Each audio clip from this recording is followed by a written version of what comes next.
Welcome to another episode of our UMAC Lessons from Leaders series. We're excited to be joined today by the University of Wisconsin-Superior head women's basketball coach, Zach Otto-Fisher.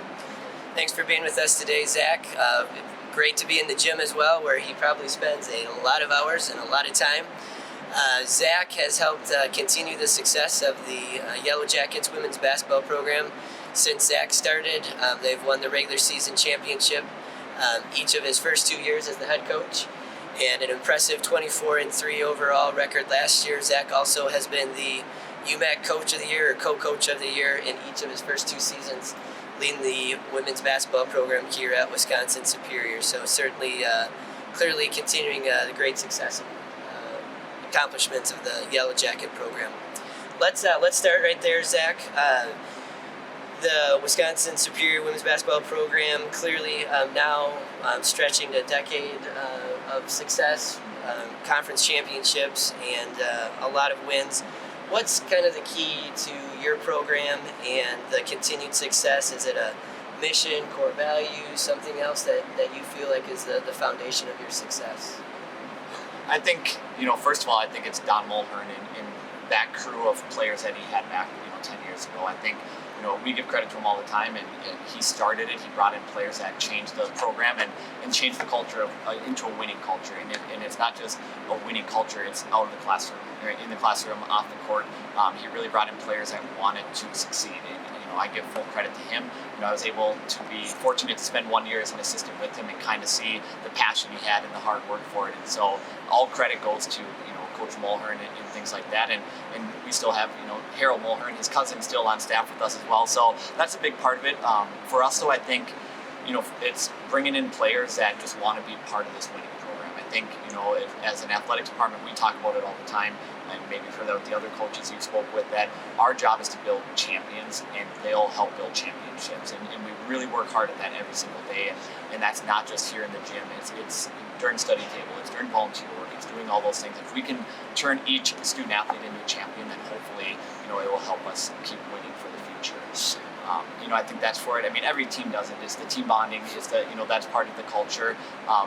It's just having girls that buy into what it takes to be a Yellow Jacket. And this year's seniors, I think they're a good example of we don't lose. When we play at home, we want to protect our court, and it's good for those younger freshmen to see what it takes. And tomorrow or next week we have senior night coming up. They really understand. Wow, in 4 years it goes quick, and so we just want to keep bringing in players like that just want to represent our university. Sure. So we often talk about things or experiences that shape us, that impact us.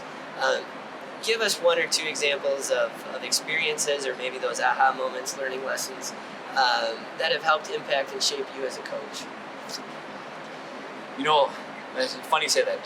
Just at church the other day, the question beforehand from the father was, he said, who's been an influential person in your life? And I think that kind of stems that aha moment lessons. And I still remember my baseball coach in high school. He always took the time to build a relationship with you. And even now when I see him at state tournaments or, see him around in the city, he's always, hey, Zach, how you doing? What's new?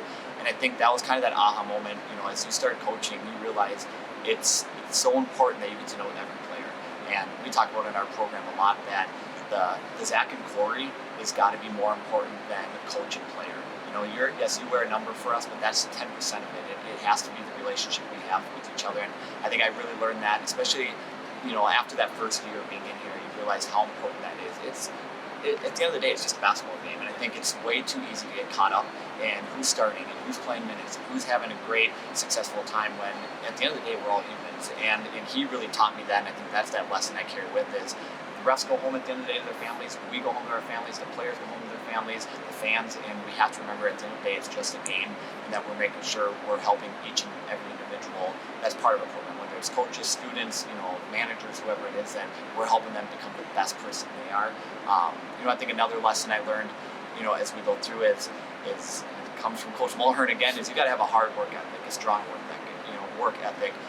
You put in a 10-hour day, and at the end of the day, you got to go drive 3 hours to go watch a basketball game for 2 hours and turn around and come back home. And I love it. I mean, you got to, if you're going to be a coach and have that lesson, you got to be able to enjoy some windshield time. And that's a lesson I've learned. Is you got to put it in. And there's days where you maybe don't want to, be here on a Sunday, but you're here because you got to put it in, put in the time. And so I would say, just making sure that you're building that relationship with every player is a lesson, and just remembering at the end of the day, we're all humans, and we can't get so wrapped up in just the basketball. Sure, absolutely. Kind of going down that road, the expectations of a Division III coach are continuing to change quickly. You have many roles. What do you see in terms of, kind of the key maybe attributes or characteristics of a Division III coach to have success in, the next 5 to 10 years as the student athletes continue to change and evolve as well? It's as we always say, it's kind of a scary time right now. Just because I think the needs of student athletes are at such a high demand, and that's in a positive way. I think there's so many resources out there. We can say the basketball court hasn't changed. There's still 2 rims. There's still a round basketball you play with. The game hasn't changed. I think it's just all the outside factors on it. And I think here at UWS, I think we do a great job where we really are doing the mindfulness and the well-being and making sure that our students have all those resources for leadership. And I'm part of that leadership crew, and we're offering that and make sure they're ready for career stuff. So I think, if I had to say a characteristic, would probably be the ability to delegate. You guys all know it. In our jobs, you're wearing multiple hats, and every single day it's you got to go from A to Z and then back to A and then everything in between. So I think being able to delegate and not have an ego. I think if you have good assistants, you utilize them. If you have great captains, put them in charge of things. If you have an AD who's willing to help you with certain things, use them and take advantage of that. Here at UWS, if we're talking our program, we have a Pruitt Center, which is now for the mindfulness and well-being, and Randy Barker is phenomenal. We have to use him. We have a great yoga instructor for recovery, after game day. Use her. Don't have this ego of, nope, basketball, it's got to be this. We've got to make sure we're giving our student athletes all those resources possible. I know it sounds like a weird characteristic, but I think to be able to delegate is going to be a huge thing for all coaches moving forward. And then I think the other one is just adaptability. Reading the audience, I think, is a big thing. If your girls are tired, don't be afraid to say, hey, we're taking a day off. Or if they're slacking, don't be afraid to push them another 30 minutes after practice. So I think being able to adapt, as we move forward, student athletes now are working jobs, doing internships, carrying 18 credits, maybe doing another sport or anything like that, having, being involved in clubs. So I think being able to adapt to them. At the end of the day, it's not just Division III basketball. It's not Division I basketball.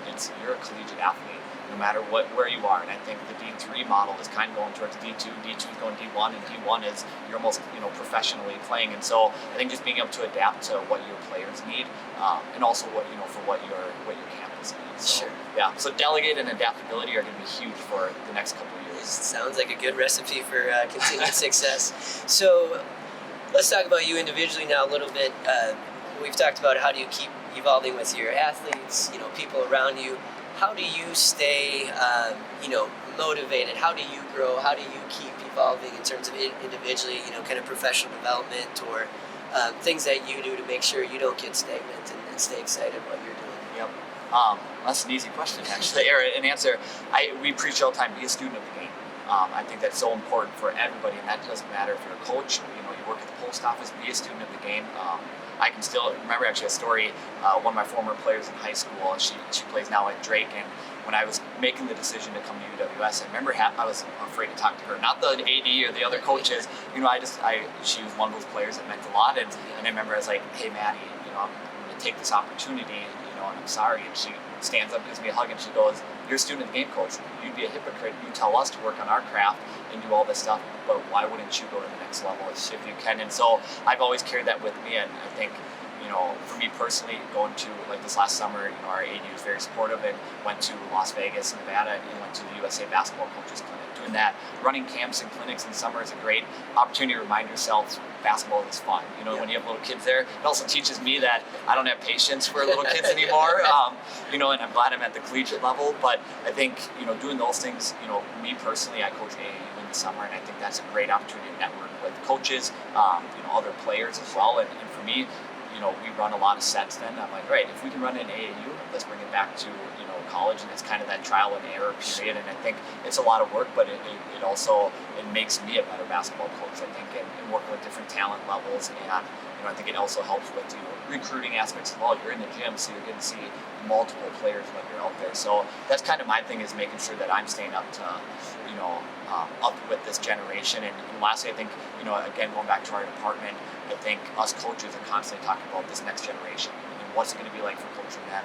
And we do a lot of trainings and workshops, even on our whole campus, on making sure that we're ready for this next generation of students, not just student athletes, but students. So trying to do that as much as I can, just being that student of the game. And at the end of the day, you got to make sure you're taking a little breather. I'm sure it's the same as your job. You got to take a week off and get away, go camping, and do what you need to do. But just always lock it down, because you don't want to get complacent, and you can't. And they don't want that. And I always say, if you're bored with it at practice, they're definitely bored with it at practice. So make sure we change it up, and just listening to your students, what that are involved in your program. I mean, I'll call former players and be like, what drill are you running right now at practice? This is our favorite. All right, we're going to bring it back to Superior, and we'll give them credit. We call it the bulldog shooting drill or whatever it is, but just make sure that we're using our resources and always staying up to the top level. Sure.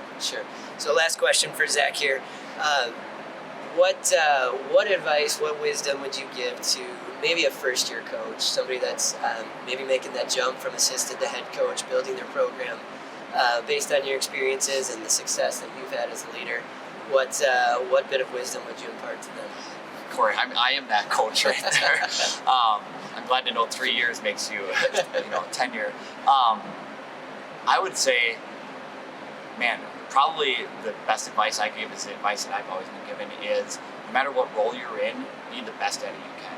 And don't be too good for anything. I mean, I think, especially in the Division III, you have to do everything. If you need to grab the mop the floor, mop it, sweep the floor, pick up chairs, pick up garbage, whatever it is you need to do, don't be a head coach. Be a coach in the program. And I think that's important. And I think not having an ego, if you walk into our practice, you would know if I'm the head coach or the assistants of the head coach. If they run a drill, let them run it. And I think you just got to have that total buy-in. So I'd say that is being, again, going back to being able to adapt, use the resources you have. If you have somebody who wants to be part of your program, give them a t-shirt, have them be a volunteer, use them as much as you possibly can, because they bring that fresh energy every single day. And lastly, I think, again, just stick to your values, and at the end of the day, there's always going to be critics. I think that it's kind of like the ref.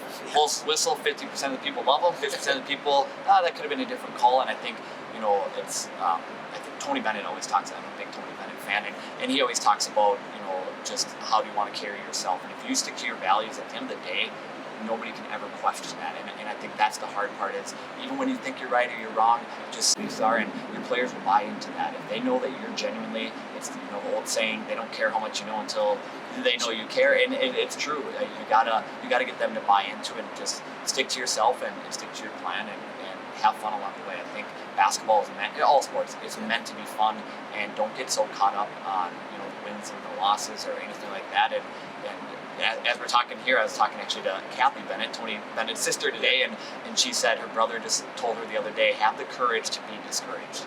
And I think in any job, and especially coaching, just have that courage. It's okay. That's going to be an ebb and flow through your career, and just don't get caught up on it, and enjoy it.